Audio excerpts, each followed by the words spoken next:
मोदी जी की सरकार में मोदी जी ने खुद ने किसी चाय वाले को टिकट दिया डोली को देने, जिसको भैया बिल गेट्स चाय पीता है, लड़वा सांसदी।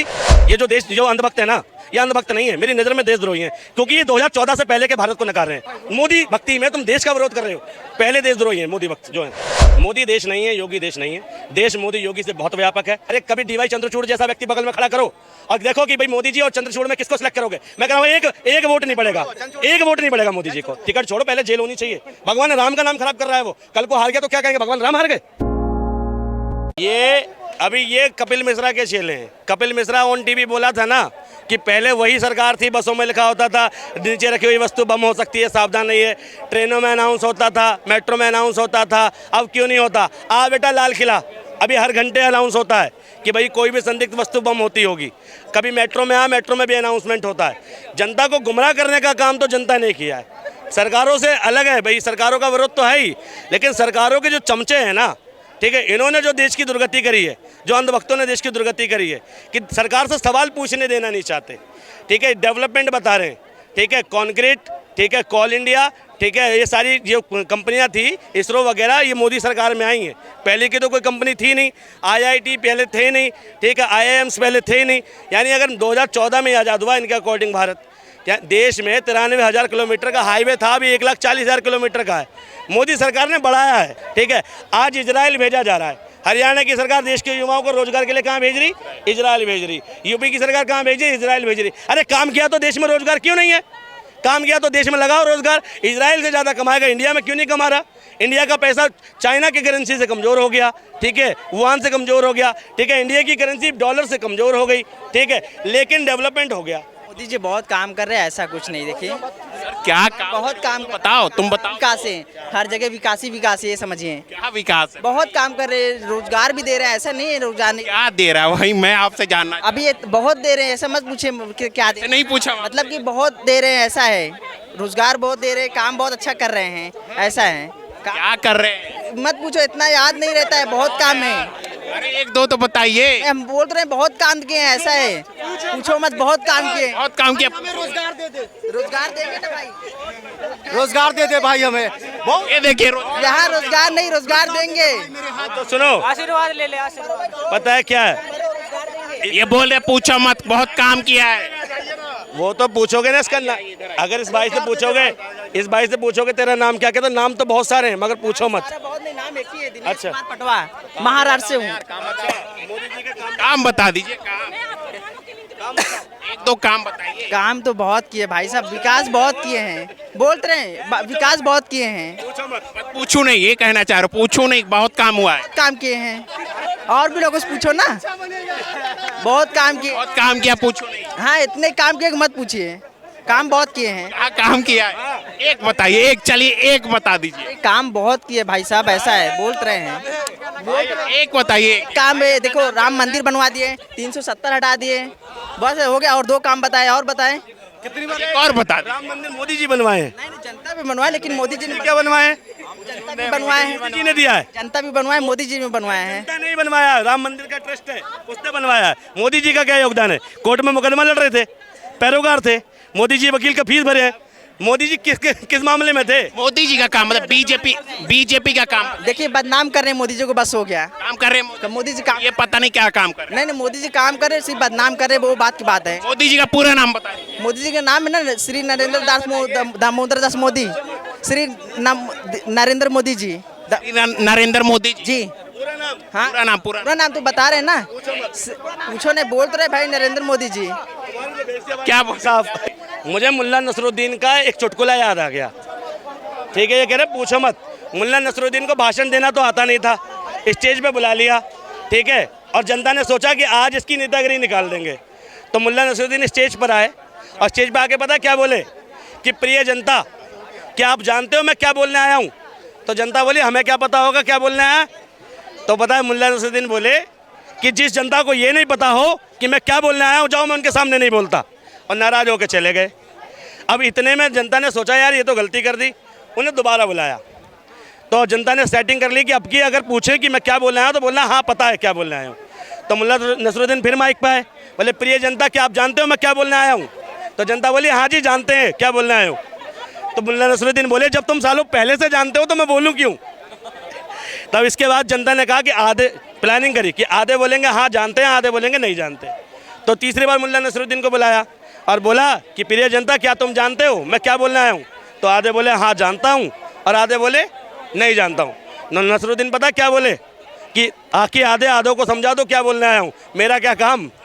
तो वही है, पूछो मत, मुल्ला नसरुद्दीन से कुछ मत पूछो, ये मुल्ला नसरुद्दीन था मोदी। तो रहे कि बहुत सारे काम के, बस पूछो मत।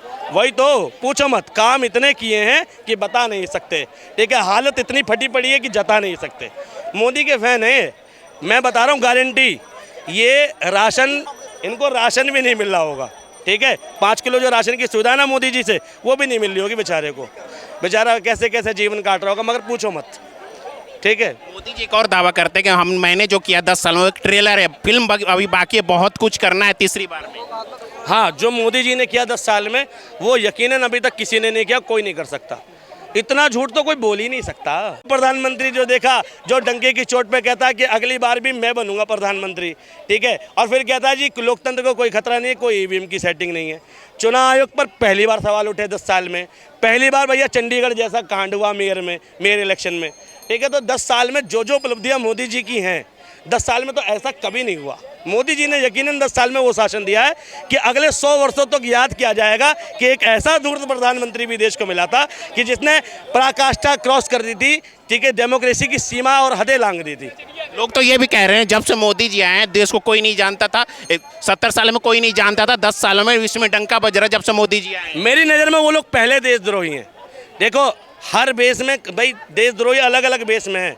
ये जो अंधभक्त है ना, ये अंधभक्त नहीं है, मेरी नज़र में देशद्रोही हैं, क्योंकि ये 2014 से पहले के भारत को नकार रहे हैं, यानी 1947 के बाद के भारत को नकार रहे हैं। और उनको नकारने का मतलब ये है कि देश के शहीदों को नकार रहे हैं। उनको नकारने का मतलब है कि पंडित जवाहरलाल नेहरू को नकार रहे हैं। उनको नकारने का मतलब है लाल बहादुर शास्त्री को नकार रहे हैं। देश के इतने वीर सपूत, इतने बलिदान हुए, उन बलिदानों को नकार रहे हैं। मोदी भक्ति में तुम देश का विरोध कर रहे हो, पहले देशद्रोही हैं मोदी भक्त जो हैं। जनता तो समझ ही रही है ना, जब सैया थानेदार तो ना होने के बाद भी फिर भी मोदी जी 400 पार का नारा दे रहे हैं। अरे तो मोदी जी 600 ले आते रहेंगे, श्रीलंका की भी सीटें आ जाएंगी, पाकिस्तान की भी आ जाएगी, इतने की तो दूर की बात है। श्रीलंका कैसे ला देंगे, अखंड भारत बनवाएंगे? तो अखंड ही भारत में आ जाएंगी भैया, अब अरब की आ जाएंगी सीटें जब तक मोदी है। मोदी है तो मुमकिन है, ये कहना मोदी है तो मुमकिन है, अरब में भी मोदी है तो मुमकिन है। क्या बोले? मुस्लिम कंट्री में भी उनकी सरकार भाई साहब, वो किंग सलमान की कुर्सी जाने वाली है। ठीक है, ये जो आसपास के जो प्रधानमंत्री हैं ये सब जाने वाले हैं। ईवीएम से इलेक्शन होके, मतलब देखो, ईवीएम तो मेरे हिसाब से एक्सक्यूज़ है, ईवीएम से आगे की सेटिंग है मेरे हिसाब से। तो लोग कहते हैं ना ईवीएम ये ईवीएम वो, मैं नहीं मानता। मेरे हिसाब से ईवीएम चलाने वाला ऑपरेटर सबके घेरे में। चुनाव आयोग पर सवाल है। ईवीएम क्या एक मशीन है, मशीनें गलती तब करेगी जब इंसान ये करेंगे। कंप्यूटर पे गलत टाइपिंग जब होगी जब इंसान गलत टाइप करेगा। तो भैया मशीनों में फॉल्ट है नहीं है वो अलग जांच का विषय है, लेकिन चुनाव आयोग में तो फॉल्ट है और इसका प्रमाण चंडीगढ़ चुनाव में मिला। ठीक है, और चुनाव आयोग जब तक निष्पक्ष नहीं होगा, ठीक है, 400 क्या 800, मैं कह रहा हूँ मोदी जी इलेक्शन से जाए ना जाए, वक्त वो जरूर आ चला है कि मोदी जी जन विद्रोह से जरूर जाएंगे, जनता सड़कों पे होगी। और मोदी जी नारा दे रहे हैं कि 2047 तक विकसित भारत बनाना उनका संकल्प है, देश का कोना कोना विकसित भारत बने। वो अमित शाह जी की बात का बुरा मान गए थे मोदी जी। अमित शाह जी ने कहा था कि मोदी जी को तीसरा टर्म दे दो। ठीक है, हो सकता है 47 तक हम जिंदा ना रहें, लेकिन हम ऐसा भारत देख के जाएंगे कि 100 सालों तक याद किया जाएगा, लेकिन तीसरा टर्म दे दो, हो सकता है 47 तक जिंदा ना रहें। मोदी जी ने कहा अरे ऐसे कैसे जिंदा नहीं रहेंगे, तभी मोदी जी ने कहा 47 में विकसित भारत बनाएंगे। यानी वो अमित शाह को समझा रहे हैं कि मैं 47 में भी जिंदा हूँ, अभी 70-72 साल ही उम्र हुई है, 47 तक तो जी लूँगा। मोदी जी एक और बात कहते हैं कि मैंने जितना काम किया उतना कांग्रेस ने आज तक नहीं किया है। हाँ, ये तो बात सही है। वो बंटवा रखने वाला काम, आम चूस के काट के खाने वाला काम, और प्रेस कॉन्फ्रेंस ना करने वाला काम, और कोरोना में जब शुरू की घोषणा, जब तक अप्रिसिएशन मिले तब तक टीवी पे आने वाला काम, जब जनता क्रोधित हो जाए तब टीवी से गायब होने वाला काम, 10 साल में एक भी प्रेस कॉन्फ्रेंस ना करने वाला काम, प्रचारों पर सबसे ज़्यादा खर्च करने वाला काम, 10 लाख का सूट पहनने वाला काम, लाखों का चश्मा, लाखों की घड़ी, लाखों की अंगूठी, ठीक है, पहनने वाला काम मोदी जी ने किया। और उसके बाद वो गरीब के बेटे हैं। मोदी जी अपने हलफनामे में लिखते हैं मेरे पास 2 सोने की अंगूठी है, गरीब पे नहीं होती भाई साहब, मोदी जी पे है। चुनाव आयोग ने लिखा। 2024 का चुनाव क्या मुद्दा रहने वाला है इस बार? मुद्दा कुछ नहीं है, देश को तानाशाही से मुक्त कराना है, डेमोक्रेसी की जीत करानी है, तो सरकार बदलनी है। कहाँ तानाशाही है? देखिए लोकतंत्र इस तरह से आप बोल पा रहे हैं, आज़ादी है ये आपकी। लोकतंत्र, यही तो दिक्कत है भाई। दो चीज़ें, एक प्रधानमंत्री इंदिरा गांधी देखी हमने, इंदिरा गांधी की कुर्सी जाने वाली थी तो इंदिरा गांधी ने लगाया आपातकाल और घोषणा करी बाकायदा कि देश में आपातकाल है, जो बिगाड़ सकते हो बिगाड़ लो, तो वो था घोषित आपातकाल। ठीक है, मोदी जी के शासन में क्या है? अघोषित आपातकाल है और देशद्रोही भी हैं, अघोषित देशद्रोही। वो अघोषित देशद्रोही कौन है? मोदी भक्त। और अघोषित आपातकाल क्या है? मोदी जी का शासन। असली देशभक्त तो वही हैं, बीजेपी वालों। कहे तो आज बयान सुना होगा, महेश शर्मा है शायद, उन्होंने कहा है जो मोदी योगी का विरोध कर रहे हैं वो गद्दार है देश के। मोदी देश नहीं है, योगी देश नहीं है। देश मोदी योगी से बहुत व्यापक है। ठीक है, मेरे लिए देश मणिपुर है, मेरे लिए देश झारखंड है, मेरे लिए देश बिहार है, मेरे लिए देश उत्तर प्रदेश है, मेरे लिए दिल्ली है, उत्तर से लेकर दक्षिण तक। ठीक है, जम्मू कश्मीर से लेकर कन्याकुमारी तक, तुम्हारा इधर भैया नॉर्थ ईस्ट से लेकर भैया अपना गुजरात तक सारा देश है। ये इसमें नरेंद्र मोदी नहीं है, इसमें बड़े बड़े नेताओं के नाम है। ठीक है भाई, और हर एक देश बनता है देश के लोगों से। तो जो सरकार देश में देश के लोगों के खिलाफ खड़ी है, लोगों को लोगों के विरुद्ध लड़ा रही है, वो देशभक्त सरकार नहीं हो सकती, और उसके चाहने वाले भी देशभक्त नहीं हो सकते। तो भैया जिसके लिए मोदी देश है, ठीक है, वो उसको भैया अलग में उसको उसकी देशभक्ति मुबारक हो। हमारी नज़र में मोदी देश नहीं है, हमारे लिए देश मोदी से बहुत बड़ा है। ठीक है, मोदी इस देश की चरणों की धूल नहीं, भारत माँ की चरणों की धूल नहीं। एक और सवाल उठता है, मोदी के टक्कर में कोई नहीं, इस देश में सिर्फ मोदी लहर चल रहा है। टक्कर में जब सब कुछ मैनेज कर रखा है तो फिर क्या टक्कर में? योगी आदित्यनाथ थे चुनाव में, यूपी में सीएम बना दिया गया। ठीक है, अनफॉर्चुनेट एक्सीडेंटल प्राइम मिनिस्टर, तुमने मूवी देखी, एक्सीडेंटल सीएम है योगी जी भाई, कहीं नाम नहीं था, और एक बार सीएम का कैंडिडेट बना के चुनाव लड़ते तो सही यूपी में। मैं कह रहा हूँ कि जितने वोट आए उतने वोट ही नहीं आते। तो भैया जब ऐसे बंदे को मौका मिलता है जो सताया हुआ होता है, तो वो कुछ अलग करता है। और एक बार राहुल गांधी को मौका मिलना चाहिए, सताया हुआ है, और जिस दिन मौका मिलेगा ना, मैं गारंटी दे रहा हूँ जैसा शासन मोदी ने दिया है, ठीक है, विपक्ष के लिए, उससे डबल करो शासन देगा राहुल गांधी विपक्ष के लिए। लोग तो यही कह रहे कांग्रेस के रेस में ही नहीं है, चुनाव लड़ने के मूड में ही नहीं है। कौन? लोग तो यही कह रहे हैं। जहाँ तक डेमोक्रेसी की हत्या हो चुकी, और ये जस्टिस डी वाई चंद्रचूड़ ने कहा चंडीगढ़ चुनाव के बाद। ठीक है, तो भैया हत्या चाहे थोड़ी मात्रा में हो चाहे ज़्यादा मात्रा में हो तो चुकी है ना।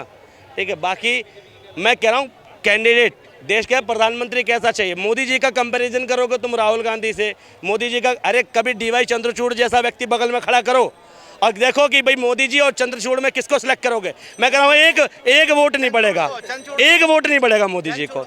अरे कॉम्पिटिटिव बंदा उठने ही नहीं दे रही है। कहते हैं गरीब से गरीब बंदा डेमोक्रेसी में इलेक्शन लड़ सकता है, राजघराने के बंदे की हैसियत नहीं छोड़ी तुमने, इसी को तो कह रहे हैं डेमोक्रेसी की हत्या। एक बंदा जिसके परदादाओं ने, ठीक है, बाप दादाओं ने देश के प्रधानमंत्री रहे, और उसकी हालत ये कर दी कि वो सामने नहीं खड़ा हो पा रहा, और फिर तुम कह रहे हो कि देश में डेमोक्रेसी बची है। देखो, राजघराने का व्यक्ति तुम्हारे खिलाफ लड़ने से पहले सोच रहा है, उसकी हिम्मत टूट गई, तो एक आम रिक्शे वाला, एक आम चाय वाला कैसे लड़ लेगा प्रधानमंत्री का इलेक्शन? तो यही तो डेमोक्रेसी की हत्या है। चाय वाला भी तो प्रधानमंत्री बन गया, देखा नहीं आपने? कांग्रेस की सरकार की उपलब्धि थी, मोदी की सरकार की उपलब्धि बताओ कि इसमें चाय वाला बन जाए। ठीक है, बताओ मोदी सरकार में आया आज तक कोई चाय वाला लड़ रहा हो सांसद का इलेक्शन? मोदी जी की सरकार में मोदी जी ने खुद ने किसी चाय वाले को टिकट दिया, डोली को देने, जिसको भैया बिल गेट्स चाय पीता है, लड़वा सांसदी। मोदी जी किसको दे रहे हैं? अरुण गोविल। क्या क्रेडिबिलिटी अरुण गोविल की मेरिट से चुनाव लड़ रहा है? राम जी का किरदार निभाया है, ठीक, किरदार निभाया है। अरे उसको इलेक्शन का ये नहीं पता, उसको जनप्रतिनिधि का पा नहीं पता। ठीक है, उनने आज तक कोई सेवा नहीं करी, गाड़ी से उतरने को तैयार नहीं है, और वो जला भैया प्रतिनिधि का चुनाव लड़ रहे हैं, जनप्रतिनिधि का। उसकी क्रेडिबिलिटी क्या है? एक सीरियल में काम किया और राम जी का रोल निभाया, असली का राम बना फिर रहा, खुद भी सोच रहा है कि मैं भगवान राम हूँ, गाड़ियों पे स्टेटस लगा रहा है, प्रभु राम के लिए वोट। भाई साहब ऐसे तो असली सनातनी है भाई। ऐसे आदमियों को सच में बता रहा हूँ, ऐसे आदमी को टिकट छोड़ो, पहले जेल होनी चाहिए। भगवान राम का नाम खराब कर रहा है वो, कल को हार गया तो क्या कहेंगे? भगवान राम हार गए? क्या क्रेडिट देगा? भगवान राम हार गए हैं? आज चलो लड़ रहा है तो राम जी लड़ रहे हैं, और हार गया तो फिर क्या कहेंगे? राम हार गया, रावण जीत गया। ऐसा होगा क्या? भाई क्या क्रेडिबिलिटी है उस बंदे की? क्यों लड़वा रहे हो उसको चुनाव? और वो उस बंदे को अपनी इज्जत संभाल के रखनी थी। अगर भगवान राम का सच में मर्यादा बचा के रखनी थी, भगवान राम का ऊंचा रखना था, तो उसको चुनाव नहीं लड़ना था। भगवान राम इलेक्शनों से बहुत ऊपर की चीज़ है, इलेक्शन में घूमने की चीज़ नहीं है, और उनका नाम इलेक्शनों में इस्तेमाल करने की चीज़ नहीं है। शर्म से डूब मरना चाहिए भारतीय जनता पार्टी को भगवानों का नाम इस्तेमाल करने के लिए, कि भगवान राम का इस्तेमाल कर रहे हैं भाई इलेक्शनों में। अभी बीजेपी का मैनिफेस्टो है, उस पर क्या बोलें, किस तरह से देखते हैं? भाई साहब देखना क्या है, आज तक मैनिफेस्टो इस देश की जनता पढ़ती नहीं, पहली बात तो, और किसी के मैनिफेस्टो से जनता को कोई लेना देना नहीं। जनता को ज़रूरत है अपनी बेसिक नीड पूरी करनी है, और बेसिक नीड है रोटी, कपड़ा, शिक्षा, स्वास्थ्य, रोजगार। ये मोदी सरकार में नहीं मिला है। 5 किलो राशन मिल रहा है। मैं कह रहा हूँ इतना कैपेबल बनाओ इस देश की जनता को कि वो 5 किलो नहीं 50 किलो राशन बांट सके, लेवे नहीं लाइन में लग के, ऐसा बनाए देश की जनता को। ऐसा तो तुम बना नहीं रहे, तुम बेकार ही बना रहे हो। ठीक है, इसी में खुश हैं, बोले 5 केजी राशन मुफ्त मिल रहा है, मैं खुश हूँ। लोग तो इसी में खुश है ना, 5 केजी 2028 तक राशन। वो बीजेपी के प्रायोजित भैया कार्यकर्ता हैं। जितने लोगों को बीजेपी 400 पार दिख रही है, जितने लोगों को बीजेपी में भगवान राम दिख रहे हैं, जितने लोगों को मोदी जी भगवान दिख रहे हैं, और ये जो लोग मोदी जी की आरती कर रहे हैं, ये देश की जनता, मैंने देश की जनता मानता ही नहीं। ये बीजेपी के भक्त हैं, ये देशद्रोही हो सकते हैं, देशभक्त नहीं हो सकते। क्या बोल रहे हैं? कांग्रेस वाले हैं क्या सब देशभक्त? तो आप फिर मोदी वालों को देशद्रोही क्यों कह रहे हो? मैंने कहा हो सकते हैं। मतलब देश की सारी जनता देशद्रोही है जो मोदी को वोट देती है। ये सारी जनता है, ये 5% लोग सारी जनता। अच्छा सुनो, एक मिनट अभी बता देता हूँ, सुनो। 2 फिल्में आई, द एक्सीडेंटल प्राइम मिनिस्टर और एक आई प्रधानमंत्री नरेंद्र मोदी। ठीक है, दोनों मूवी मोदी जी के पक्ष में थी। एक्सीडेंटल प्राइम मिनिस्टर जो थी वो मनमोहन सिंह के विरोध में थी कि भैया देखो कैसा प्रधानमंत्री था, खुद कुछ करता ही नहीं था, सोनिया गांधी कराती थी सब कुछ, यानी मोदी जी को अच्छा दिखाने की कोशिश की थी उसमें। दूसरा क्या आया, प्रधानमंत्री नरेंद्र मोदी, और उसमें भी मोदी जी को ही अच्छा दिखाने की कोशिश की, और दोनों मूवी फ्लॉप हो गई। अगर वास्तव में मोदी जी को पसंद कर रहे थे तो ये अंधभक्त भैया टिकट ही खरीद लेते, 5 किलो राशन खरीदने वाले टिकट खरीद लेते, पिक्चर ही हिट करा देते। इसके बाद दूसरा प्रोपेगेंडा आया इनका, वीर सावरकर का, रणदीप हुड्डा वाला। मतलब कितनी वैल्यू है, कितनी जनता है मोदी की सपोर्टर। अरे इतनी सपोर्टर तो पिक्चर फ्लॉप क्यों हो गई? 5% मोदी भक्त भी जाते ना तो पिक्चर सुपर डुपर हिट होती, लेकिन 5% लोगों ने भी वीर सावरकर नहीं देखी। तो समझ रहे हो क्या है ये जो माहौल बनाया जा रहा है, ये सिर्फ और सिर्फ क्या है, धोखा, इल्यूजन है। वास्तविक में देश ऐसा है ही नहीं। ये 2-4% लोग ही हैं जो बीजेपी का सपोर्ट कर रहे हैं, जो भीड़ में आएंगे। जब तुम विरोध करोगे पीछे से चिल्लाएंगे, विरोध करोगे तुम चले आएंगे, लेकिन असल में देश की जनता ये है ही नहीं। ये मोदी जी के और बीजेपी के प्रायोजित भक्त हैं। ठीक है, और ये भीड़ में ही नजर आते। कभी सुबह से लेकर शाम तक, तुम सुबह से लेकर शाम तक 10 दुकानदारों से मिलोगे। ठीक है, 10 में से मुश्किल से कभी कोई एक मिल गया तो मिल गया, नहीं तो नहीं मिलेगा कोई भी। इतनी मूवियाँ हिट करा लो भाई, इतने सपोर्टर हो तो तुम क्यों नहीं हिट, मूवियाँ हिट नहीं। जिस प्रधानमंत्री की मूवी नहीं चल रही वो प्रधानमंत्री देश में चल रहा है, तो किसके दम पर चल रहा है? सैया थानेदार तो डर का है का? इनकी सुनाओ बीच में क्या बोल रहे हैं? हम ये कह रहे हैं, आपको नहीं पता कि देश कब आज़ाद भैया था, तो उनकी टीवी पे बताते ही काय को हो। आपके हिसाब से किसकी सरकार आएगी? अरे तो मोदी तो जिंदगी भर रहे, पाकिस्तान में चुनाव करवा तो मोदी बन जाएगा, ईवीएम चली जाए यहाँ की। तो आप तो समझदार हो, पढ़े लिखे हो। ईवीएम में जब तक कोई श्रीलंका के सब इकट्ठे हो जाए, पाकिस्तान अफगान तो नहीं बना पा रहा है। मोदी जीतेगा पाकिस्तान में भी। क्या बोलेंगे सर? पाकिस्तान में मोदी ही आ जाए।